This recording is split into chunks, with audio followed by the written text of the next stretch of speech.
Initially, this video was going to be solving the identity of every mysterious character in Deltarune, but I exceeded the character limit for 2 entire scripts, and I'm running out of time before Chapter 5 releases, so hopefully this video isn't too disjointed now that I've shortened it.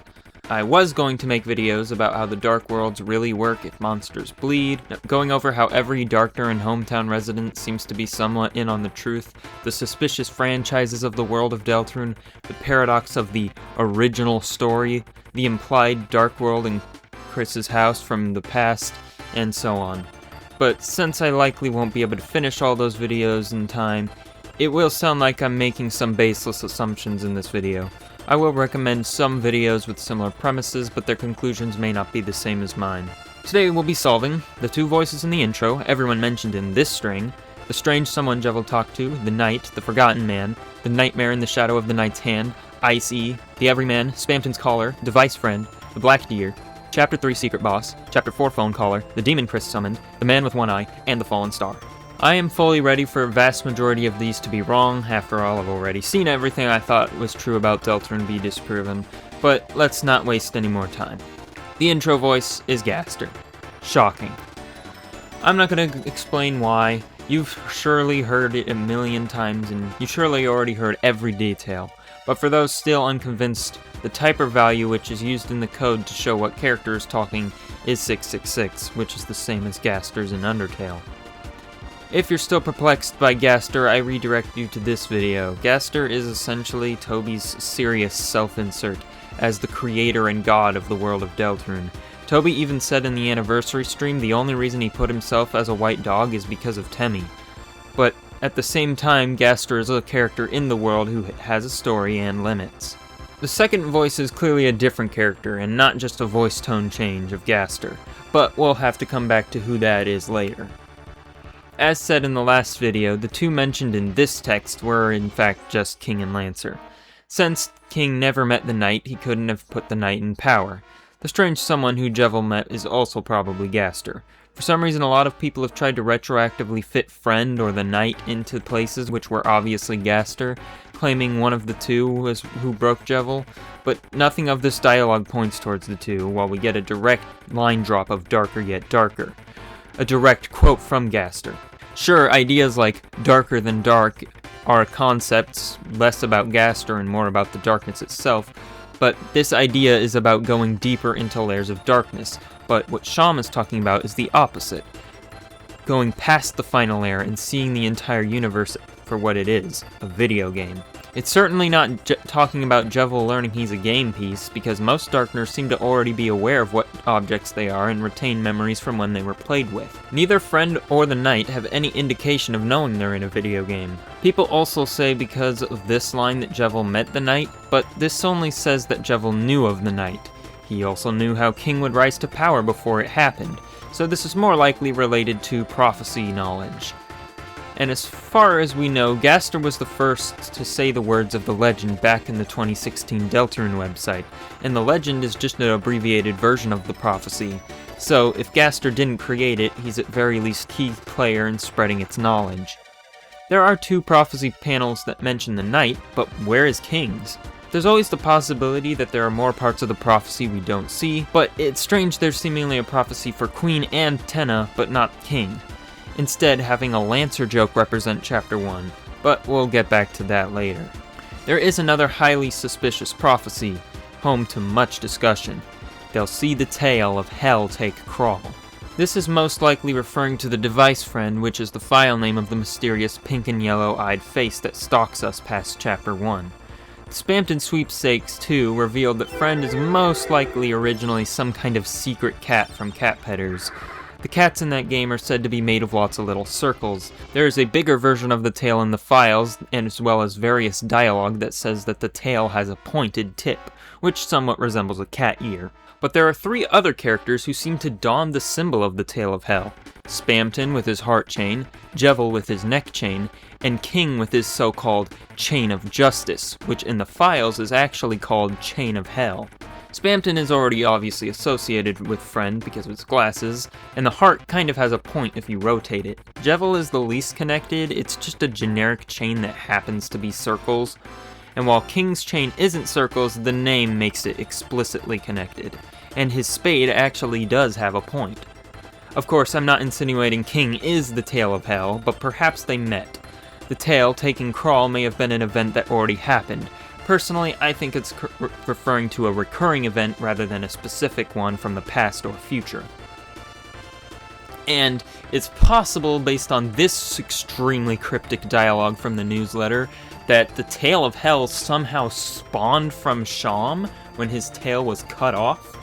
So, of course it would start in Chapter 1. The pink and yellow, while related to a lot of different things, is most explicitly related to Azrael, since he has the pink and yellow knockoff controller. Sham is supposedly also Azrael's plush, but I'm gonna try not to go too deep into Friend. They were definitely also in the card castle before. There was some unexplained struggle in the throne room.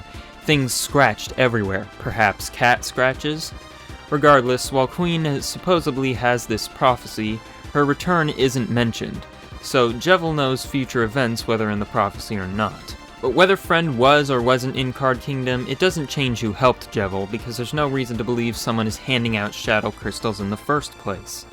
Sham tells us the shadow crystals Spamton found was inside the Neo machine. Gerson does say, "Feels like someone really wanted me to use this," in referral to his shadow crystal, but that doesn't mean someone put it there, and even if it was, that doesn't make it the same for the others. But there's a special excerpt in the church egg room which might explain where shadow crystals come from. "So wept the fallen star, making rivers with its tears. Then slowly, from the bitter water, something grew. It looked like glass." There are a huge number of interpretations as to what this could mean, most pertaining to Des, since this is in the room that implies Des was taken by the pointed tail, which is responsible for some of Chris's trauma. But what's important is this is actually inspired by a particular Bible verse. Revelations 8:10-11. "The third angel sounded his trumpet, and a great star blazing like a torch fell from the sky on a third of the rivers and on the springs of water.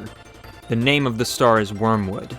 A third of the waters turned bitter, and many people died from the waters that had become bitter." This, of course, refers to one of the apocalyptic events from the end times.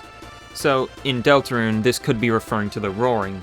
But some scholars have also said it symbolizes how spiritual bitterness grows as people chase false glories.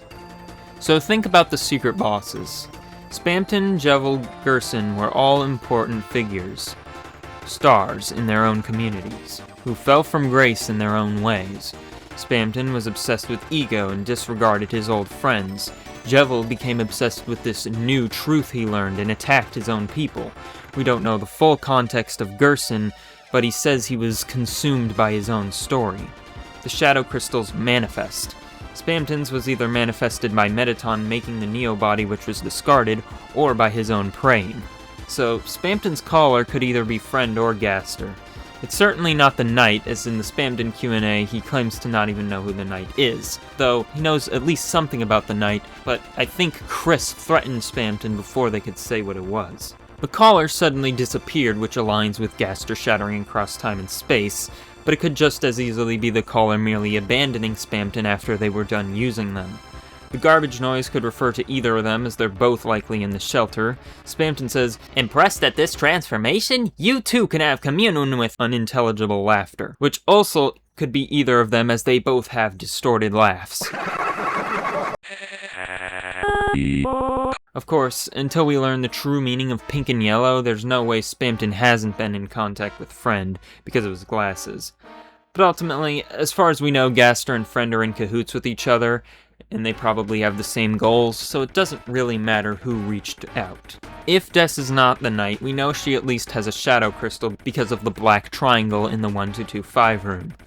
She was considered a musical star at least by her peers, and of course she went missing, likely something much worse. Then there's the case of the Knight. At very least, the Knight's blade is made of shadow crystal, but with the blade appearing the same as their body, it's possible their entire body has gone through a crystal transformation. While it's kind of obvious from the beginning, since determination and darkness are like two sides of the same coin, dialogue from Sham Toby posted basically confirms shadow crystals are determination. So the Knight has to be someone with intense desperation and determination. unless there's some other unexplained ritual that transformed them we don't know about. Of course, if you've seen my previous video, I said I believe the knight is Papyrus. I'm gonna avoid repeating any evidence I said in that video, so just go watch it at this timestamp. I could go on for ages for every piece of Papyrus Knight evidence, so let's focus on the more fascinating and narratively relevant stuff. A lot of this is super missable dialogue either from the phone calls or other supplementary material. Also, I'm gonna have to give credit to I Don't Exist 000000 for this Papyrus Knight evidence board because we'll be going back to it many times. We have two more Papyrus Death's overlap evidence. Toby insists on Death's guitar being red when it's clearly orange, just like how Papyrus is clearly orange, but in some merch has red clothes. The same stickers on Papyrus's door are on Death's closet, and the Knight and Papyrus also like to hide in closets. There's a phone call where Papyrus pretends to disguise himself with his internet personality as an alternate identity before revealing himself like a villain. The 9 interview has a lot of potential hidden meanings, but they make reference to twist villains, misunderstood villains, manipulated villains, and Papyrus being a villain. Some say it's just about his role in Undertale, but before you meet him you're already told he's not really an enemy. And it's not like his motivations are misunderstood. Yeah, he's a nice guy, but he's acting in his own self-gratification. We all joke about Sans' Nest theory, but in reality, the Knight has the most Earthbound references of all. And then there's Des, one letter off from Ness, who wields a cracked bat. And the mother of Ninten, the protagonist of Mother 1, is named Carol, which has only strengthened people's belief in Death Knight. But there's one big issue. The Knight's final attack greatly resembles PSI's Starstorm, and if you're not a big Earthbound fan, this might sound right. Ness's final smash is Starstorm, but this is famously an inaccuracy within Smash. Ness's special move is PSI Rockin', or whatever you name it at the beginning of the game. Ness can't even use Starstorm, that's Pooh's special move. Toby has basically more respect for the Mother series than he has for his own series, so I don't think he'd be caught dead spreading the idea that Starstorm is associated with Ness. But there's a character with an even more direct Earthbound connection, Papyrus. He literally dons the exact Starman sigil. And guess who else can use PSI Starstorm? Ghost of Starman, or in Japan, the ancestor of Starman. A dark figure with a glowing outline. And the Starman connections run deeper. It's long been debated what the Starmen even are. They are an alien race, yet they speak like robots, and they never change pose. Many believe them to be metal in some way. But old concept art of a cyborg Starman resurfaced. So then the best I can imagine is Starmen are some kind of amorphous alien matter that choose to take the form of a soldier. I guess it makes sense considering Gygas's original form also looks like to be some kind of white goop tendril creature. Now, doesn't that sound familiar? I mean, the one thing we know the Starman has is a visor, which the Knight also sometimes has. In Earthbound, there's also a status called Diamondized, which could give leeway to the possibility that the Knight's crystal form isn't a permanent affliction. But there's one character even more related to Earthbound. In fact, everything from his name, to his speech pattern, to his entire premise is from Mother 1, and that is the Forgotten Man. Before we say who it is, we have to understand what he is. There's about 3 interpretations. 1, it's purely an embodiment of Chris's trauma and there's no actual person. 2, it's someone from Chris's past, likely a therapist. 3, it's some kind of evil character, probably friend, pretending to be that someone from Chris's past. It's the least compelling, but someone in a tree handing out something always calls back to Satan in the tree of knowledge of good and evil, especially since friend is already in demonic imagery. I'd say it's probably a mix of the first 2. It can't be purely Chris's mind because we, the player, receive a Valentine's letter from him. But it also can't be just a normal person because in the True Lab in Undertale you can find both a man and a tree in the dark. So unless Frisk really is the Undertale version of Chris and had the same trauma before falling in the underground, which I highly doubt, it's either some more universal symbol of trauma in this world, or it's a character who breaks rules and related to an amalgamate. Well, look at that. Yes, Papyrus isn't just the knight, but also the forgotten man, and this is what ties the narrative together.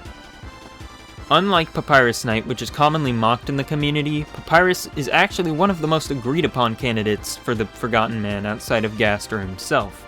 There is also a boatload of evidence, but what's most important is the random white egg in Papyrus's date and him appearing behind a red tree on this random piece of merch. A lot of people say it's the exact same tree, but it's not. But it is still similar enough to be obviously intentional. I mean, there aren't even red trees like this in Undertale. The man's dialogue is often nonsensical, but his defining trait is him contradicting himself and questioning his own words. The character who most closely mimics this speaking pattern are the Wafer Priests in Chapter 4, but obviously it can't be just a generic Darkner.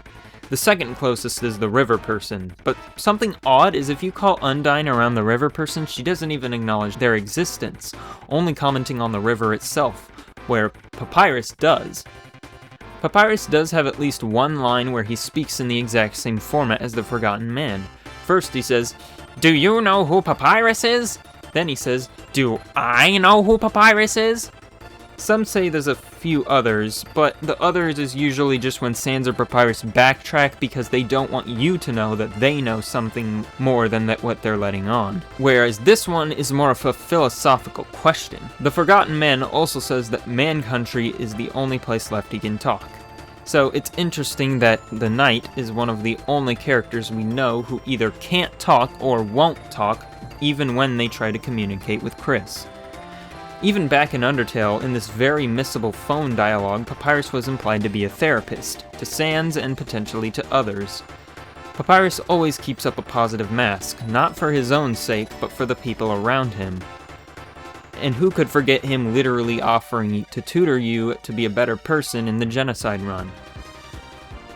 As far as I'm aware, Papyrus is the only character in Undertale that uses the word roots, which has become super important in Deltarune and appears before the Egg Room. But I haven't done a comprehensive look back through all Undertale dialogue looking for Chapter 4 keywords, so I won't swear to it. But what's even more interesting is Papyrus' similarities to Chris and Kara. I'm gonna treat Narikara as a fact for this bit. I was originally gonna talk about Narikara in more detail, but it also spiraled into a bigger conversation that needs its own video. Chris, Papyrus, and Kara all dislike anime fans, and they all think cactuses as tsundere. Birdley also thinks this, but Birdley also has parallels to Chris. Both Chris and Papyrus are the younger siblings of their much more popular older brother. Sans even says Papyrus might be available around when Azrael returns, making the connection feel more than intentional. But what I find most compelling is while Chris wanted to be a monster, Papyrus fantasizes about being a human, living in a big city. In the end of my last video, I brought up this therapy building, alluding to it being outside of Hometown. Some have argued it's actually the hospital in Hometown and Chris just represses the middle door, but if it's just the door, why is the entire layout different? Sure, it could just be the form being inaccurate due to excessive suppression or the weird nature of the egg rooms, but I feel like there'd at least need to be intent behind it. If the sign in front was cryptic, maybe I'd also buy it. But every chapter it's just the same dumb joke. At least you'd think someone would allude to a third hospital room existing. Furthermore, the receptionist clearly has no clue what's going on with Chris. Even if it's someone else, you'd think the hospital staff would know about Chris's problems with how big of a deal everything regarding the Dreamers and Holidays has been to Hometown. And I guess there could be more buildings in this part of town past the police tape, but personally I think the police tape is actually blocking the exit to the town. But there's one other location we keep getting teased. Susie mentions a song being played not at the bottom of the lake, but at the other side of the lake, a different city. Noelle has a screensaver of a snowy city and says Des was planning on taking her to a city with shining lights. If the Chapter 3 Egg Room isn't symbolic and is representative of a museum that Chris visited, that's another one. There's also mention of this place that the Rudin senses nothing but evil from that Chris is blocking out of their memory with what appears to be a gray tree. So it's possible before Des went missing, the Holidays and Dreamers were planning a vacation to a city. But, of course, when the incident occurred, at least Noelle and Rudy didn't come. They couldn't risk losing another daughter. But here, Chris took therapy and developed a bond with their therapist, Papyrus. Papyrus and Chris had a lot in common, which made it easy for Chris to open up, even about what happened. But even willing, what happened was so vivid that when Chris tried to draw it, it came out as nothing but an egg-shaped smear. But Chris maybe shared too much, and it's possible Chris and someone else already made Dark Worlds in the past. You see, Papyrus is a bit overzealous in his help. Sinks are used with Chris to represent washing away the guilt Chris feels in the incident. The line from the Alarm Clock Winter dialogue implies Papyrus may have made things harder just to encourage Chris to try their best. Eventually, he wasn't just trying to solve Chris's problems, but everyone else as well. Using his rule-breaking powers, he sent an egg to Noelle through cat pedders. Somewhere down the line, Carol also got involved, and the plan to find Des started to form, combining their knowledge of the Dark World, so he moves to Hometown to make things easier. Chris might have been on board at the start, but over time it just became a nightmare. And while this isn't really important for the rest of the narrative, I have a feeling Chris also met other humans at this city, which may have resulted in something that further triggered their dislike of humans. At the end of everything, it only made Chris worse. Now not only do they repress the incident, but they even repress any memory of the therapy, and it just meshes into one horrible memory. Now seeing the man himself behind the tree. If you check in Papyrus's house, it will claim the kitchen looks normal. So does Papyrus have a normal sink in Deltarune, or is Chris just repressing that from their vision as well? Papyrus also tried to reach us, the player, and in this letter he admits the truth, because as much as Papyrus loves helping others, it's all to help himself out. He's the shut-in with no friends. He needs something to feel better about himself, to be the knight in shining armor. And that's why he becomes the way he is. He fell from grace from being the most helpful person in Chris's life to being completely consumed in his own self-gratifying ambitions. He forgets his true intentions. He even forgets himself. So wept the fallen star, making rivers with its tears. Honestly, if the knight wasn't trying to be a hero to someone, why would they even appear as a knight? Why would they be called the knight by other Darkners? From what we see of them, they just look like a destructive beast. Just being in the presence of the knight makes Chris panic. But either through repressed fondness for Papyrus, or Carol keeping dirt on Chris, they continue to cooperate. But Chris holds nothing but resentment for Carol for what happened at the Snowy City. Which is why Chris attacks the blue-eyed deer at the end of Roots. Heck, even some things that might not have meant anything add up. Forgotten Man says once the whole world looked like this, a Game Boy world, and Papyrus says where he used to be, there was green grass. Now, as far as I know, there's no Game Boy Deltarune prototype, so who knows what it really is talking about, but only Toby knows, with how many times this story has been retold. Well, I hope you enjoyed that dramatic narrative I put together, but there's still a few more things that need to be addressed before we can conclude that Papyrus is the knight without contradiction. The knight shares friend's laugh. Technically, I could say similar deep dark characters just have this laugh, but the theory that Friend is puppeting Des's corpse like the soul could also work for Papyrus. Since he's a skeleton, he basically is a corpse already, at least he's an empty shell. And we see with Chris, you don't even have to be dead to be possessed. But if Papyrus is possessed by Friend, it does make you question what the deal with Sans' multicolored glowing eye is. There's even a letter explicitly from Papyrus that could hint at him being possessed by Friend, saying something that blatantly isn't true and could reference a supposed cat house where Des may have gone missing if you follow the Roots theory. And I know someone's gonna say, why doesn't Papyrus use his font in the egg rooms? But Sans also chooses not to use his font when he's being serious.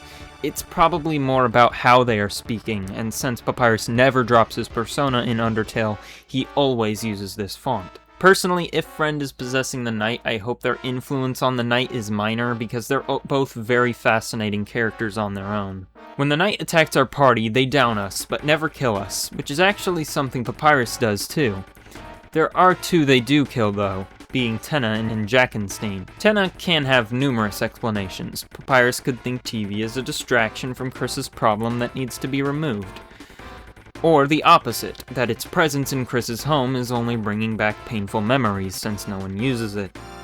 But most likely I think killing Tenna was a part of Chris's plan with the Knight, so it doesn't have to reflect their morals. Jack is a bit stranger. What already doesn't make sense about this sequence is how it changes based on your recruits. The recruits not being there to save Jack from the fall makes sense, but things start changing prematurely, as if everyone subconsciously knows it has to play out differently for you to survive. We know the Knight isn't going to kill the fun gang. When they break the glass in Pacifist, it's not with the intention of killing Jack, but just slowing you down. So why does you hurting others make the Knight choose to kill Jack specifically? Well, something I haven't mentioned yet is one of the things mentioned in Chris's therapy implies they may have attacked someone before. It's possible Papyrus is taking notice of Chris continuing their violent tendencies and punishing them by killing Jack. Assuming Papyrus isn't familiar with the Dark World, as far as he's concerned, Jack is just a toy, so he's just taking away Chris's toys. Papyrus already used his action figures to act out fantasies in battle scenes. At very least, it seems the Knight doesn't see Darkners as equals, which isn't that surprising. Or they just value what they're doing so much more that they're willing to sacrifice them for the cause. I guess I should also mention the police sacrifice. Personally, I think we're being misled with this dialogue. We clearly didn't hear the full conversation, and while I can't imagine what else it would be, I also can't imagine why a ritualistic sacrifice is a part of it to begin with. The voice clearly isn't Papyrus, so there's no saying he's in on this part of the plan. I think the voice is Carol. It speaks like Carol, and Carol shows up right after. Initially, I thought the only other it could be was Asgore, since it says "I'll be right there," and Asgore also shows up, but it's possible "I'll be right there" is referring to the Church Dark World, which opens the door for theoretically any character. But it'd have to be someone willing to guilt-trip Chris over a promise, and I don't see anyone doing that other than Carol. Okay, so why does the entire format change in the Weird Route?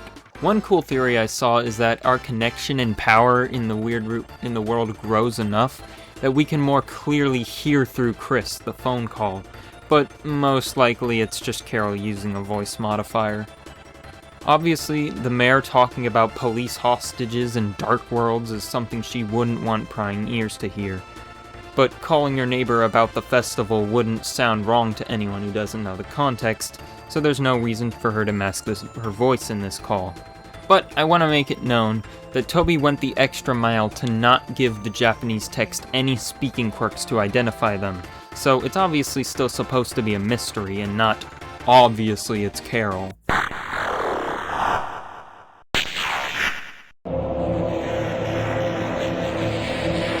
There's one last string of Papyrus Knight evidence I want to go over. A lot of people say that Des has to be the Knight because of the contents of Chapter 2's Dark World, and while trauma related to Fountain creators subconsciously arising makes sense, why would Des's name just randomly appear? None of the other Dark Worlds are watermarked by their creators. But a therapist who knows the details of someone's past without knowing how to help them would certainly be a prime subject to creating something like this. I mean, Chapter 2 was clearly made to help Noelle through her issues, and the fact the city makes such a big part of it despite being a minor part of Noelle's regrets is just more evidence of who the creator is. Furthermore, we know the Knight was hiding in the closet and dashed out. Immediately outside is a contrived traffic jam caused by Toby himself. The annoying dog was also in the computer lab. Obviously it's a meta joke, but there's one more detail which makes me think it's more than just a plot device. If you get the egg in Chapter 1, you can find the man in the closest car to the bottom waving at you.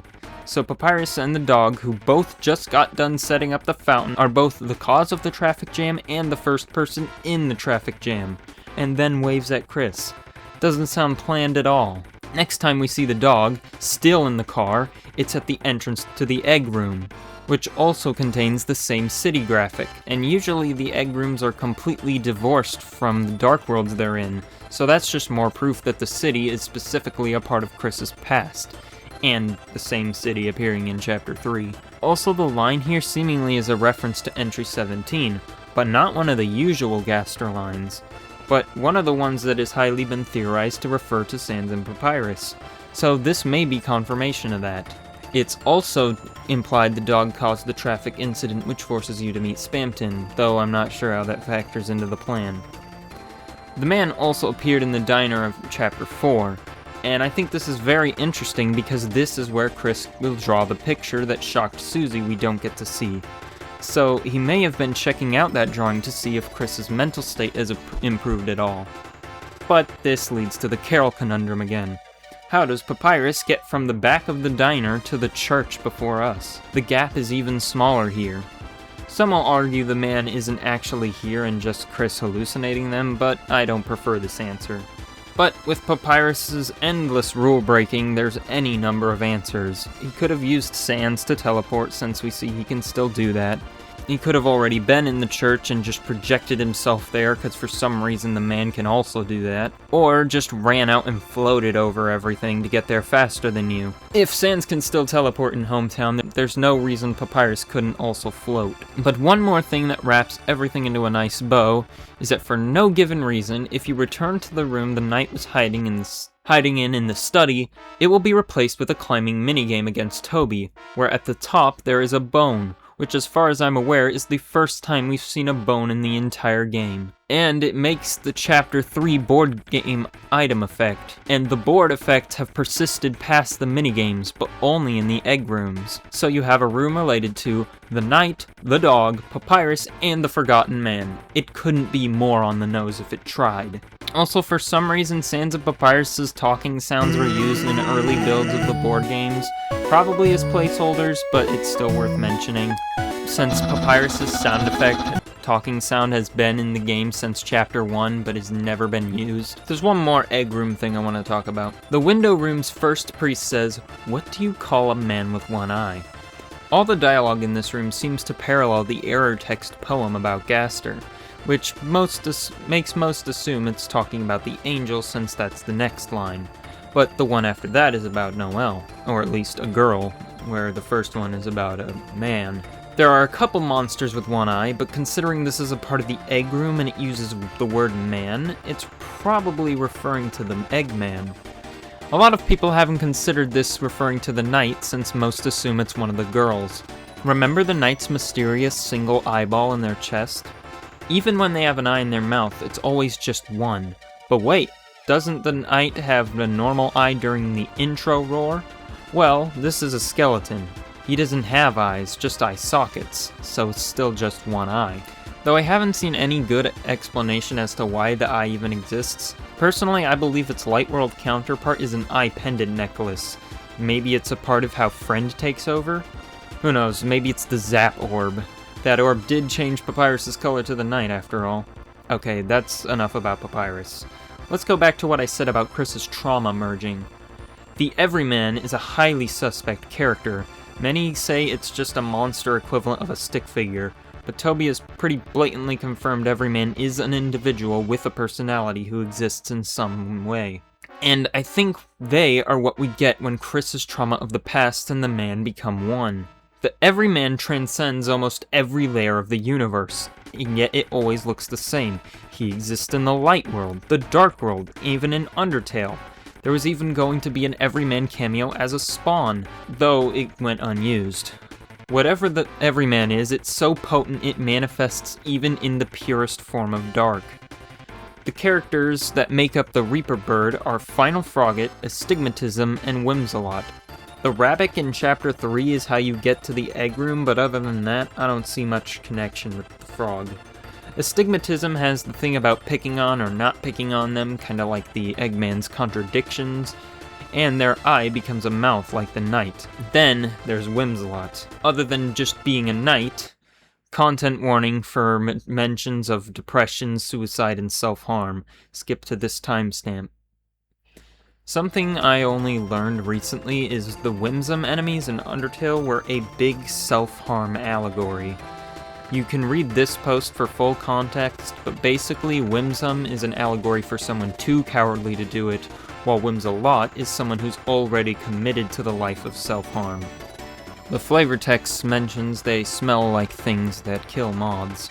And eating is sometimes a code word for self-harm, so the moths, or butterflies, that devour the everyman's head appear to symbolize the everyman being consumed by their own thoughts of self-harm. There's only 2 mentions of butterflies in Deltarune.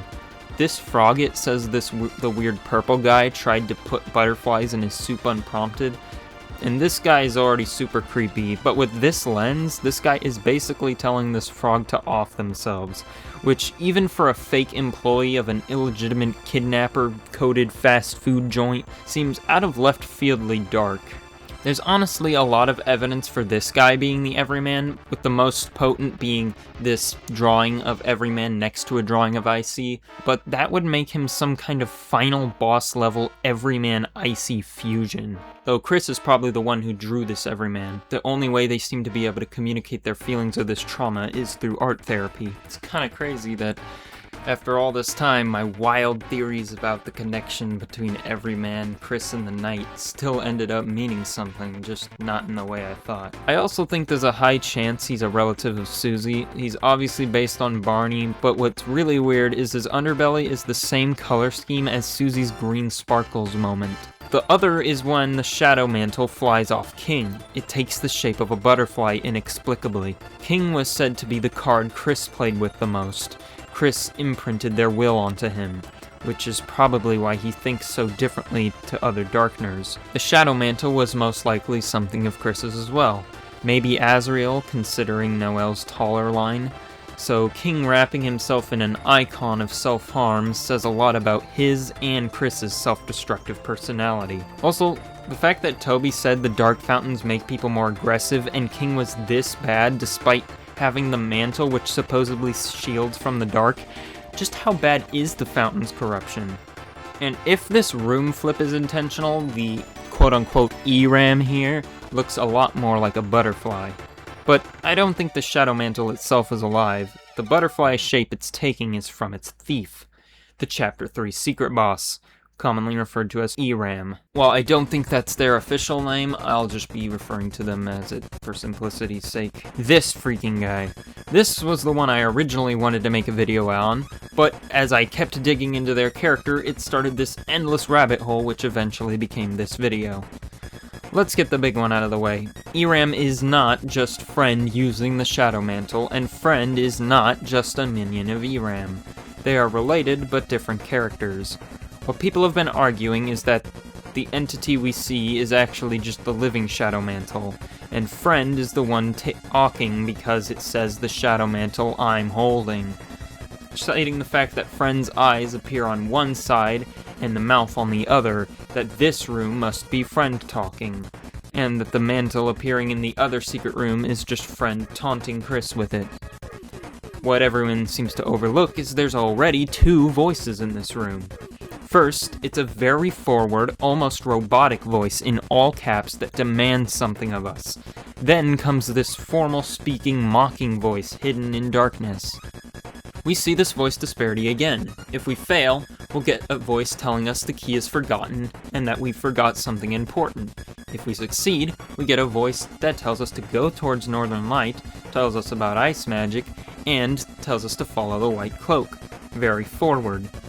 At first, I thought all this text was just of the game itself, similar to the prophecy text, but the text in the Ice Palace disappears after we do what it's asked. Plus, it demands we follow the white cloak, just like the kids followed the pointed tail.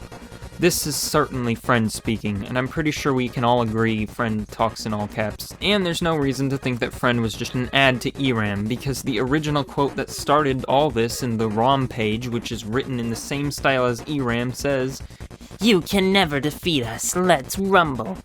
Clearly referring to multiple characters in an equal manner. So, much like the Knight, there's quite a few candidates as to who ERAM is. And I think that's fair considering we don't even get a proper name. One of the most popular and recent theories from Half-Bred Chaos is that it's Ram. I'd recommend just watching their video, but one of the conclusions they make is that Ram is actually plugging in and powering everything. For no given reason, Toby decided to have every minigame shut off after beating ERAM.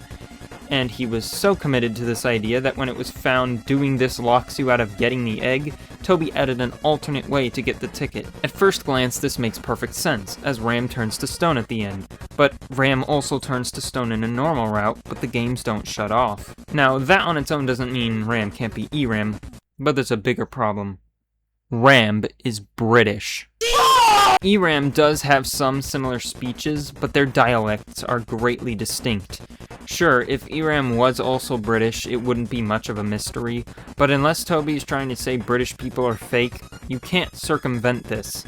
Plus, Ram clearly deeply cares for Chris, unlike E-Ram, who just wants Chris to be evil. I do definitely think E-Ram kidnapped Ram, possibly to plug into something bigger. I mean, there is this giant device in the depths we don't know anything about. I don't think E-Ram is the Knight's retro form either, but they are associated. I think they are the nightmare in the shadow of the Knight's hand Jevil mentions. Their theme is called Nightmare Boss in the files, and of course, the OG boss they were based on from Link's Awakening is also called Nightmare. The Knight was based on the Nightmare Knight, and their boss themes share similar composition minus the motif. The colors they cycle through in their arena are the same colors that the Knight cycles through in their final attack. There's mention of something flying around Chris's head during the fight. And at last, I think we have an answer as to who slashed Susie and Rousey in this scene. There's too many contradictions for it to be Chris, but if it was just the Knight, there's no reason to make this scene as secretive as it is. The slash comes from the back. It has no color indicator, simple graphics, and hides what form E-Ram may have taken without the shadow mantle. Chris is still in on it, and Rousey probably thinks Chris did it, because Rousey might not even know about E-Ram. He was scared just by seeing the door to the Ice Palace, not knowing what could be in there. What seals the deal is that only if you beat the Knight and get this scene, Toriel's peaceful sleep contorts to a nightmare. While E-Ram is definitely helping the Knight, I'm not sure the Knight actually knows about E-Ram. But if they do, Papyrus is no stranger to being manipulated by little sinister creatures. Also, just to add to Toby's confusing use of color, E-Ram has an orange mouth, which I believe is the one thing that actually belongs to E-Ram, and not the mantle. Orange represents bravery, which could be subverted as fear, but it would have used the same shade of orange if that was what it was referring to. Then there's Papyrus, his orange scarf, the cape of the Knight, and E-Ram pilots a cape, like, come on. All that's cool, but that's not the deeper identity of E-Ram. It is something much bigger. The character who's speaking to us in the ongoing Thank You ARG is almost certainly E-Ram. They talk the same, they taunt us, and they have a random mention of a game show implying that there's someone from Chapter 3, and it seems to be a key player in the Weird Route. The new interim result text is now leading people to believe that Gaster himself is intervening with this other character to pause the ARG. Now, where have we seen Gaster and a formally speaking character getting in the way of each other?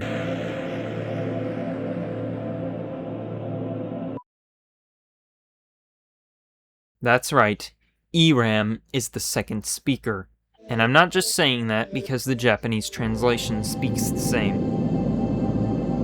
Since Chapter 2, there has been an implication that Chris tried to summon a demon as a kid.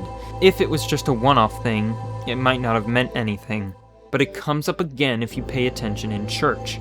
Apparently, it's a well-known enough rumor for Susie to know. And probably what Snowy and Monster Kid were looking at the shelter for. E-Ram was that demon. They're the one in the shelter after all. We know Chris has had this red soul and going through the struggle of control since they were a kid.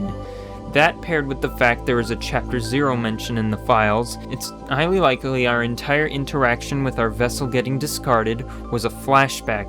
Or E-Ram skipped Chapter 0 and dropped us straight into Chapter 1.